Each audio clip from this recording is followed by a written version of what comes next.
Après avoir reçu mardi l'aval des 22 nations arabes pour sa vision sur la reconstruction de Gaza, l'Égypte mobilise le soutien de la communauté internationale. Vendredi, elle a reçu un soutien plus large pour son plan lors d'une réunion extraordinaire des ministres des Affaires étrangères des 57 membres de l'organisation du sommet islamique qui s'est tenue en Arabie Saoudite. Le lendemain, le Royaume-Uni, la France, l'Allemagne et l'Italie ont déclaré collectivement que le plan montrait une voie réaliste vers la reconstruction de Gaza.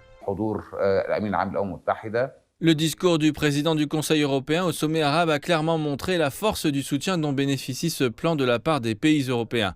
Des pays comme l'Espagne et l'Irlande ont déjà manifesté leur soutien. Je pense qu'aucun pays au monde ne s'opposerait au plan égyptien, à l'exception des États-Unis et d'Israël. Le fait de rallier le soutien international à ce plan peut faire pression sur les États-Unis pour qu'ils l'acceptent en fin de compte et rendent le plan réalisable. Sur la base de rapports publiés par des organismes de l'ONU et l'évaluation provisoire rapide des dommages et des besoins à Gaza et en Cisjordanie de la Banque mondiale, l'Égypte a élaboré un plan de 53 milliards de dollars pour reconstruire entièrement Gaza d'ici 2030. Mais le plan du Caire va à l'encontre du projet du président américain Donald Trump, qui a suggéré que tous les Palestiniens soient forcés de quitter Gaza. Selon l'Égypte, 460 000 maisons permanentes seront construites pour accueillir environ 2,7 millions de personnes. La vision égyptienne aspire à construire 2 ports maritimes et un aéroport afin de mettre fin au siège de Gaza par Israël qui dure depuis près de 2 décennies.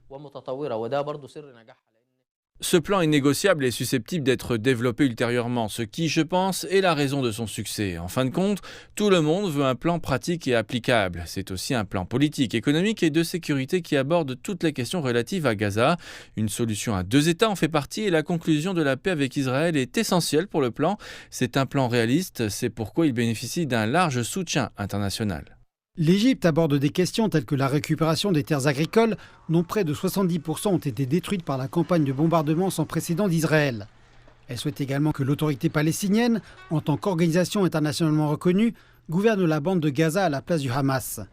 Le Caire met à profit ses décennies d'expérience dans le nettoyage des munitions non explosées de la Seconde Guerre mondiale, ainsi que son expérience récente dans le développement de dizaines de nouvelles villes pour faire de même à Gaza. Un comité de diplomates égyptiens a été créé pour mener des discussions avec les États-Unis sur le plan de reconstruction. Mais Washington estime que ce plan n'est pas à la hauteur des aspirations de Donald Trump. L'Égypte a également promis d'organiser une conférence internationale sur la reconstruction de Gaza dans les prochaines semaines, malgré les objections israéliennes et américaines à son plan.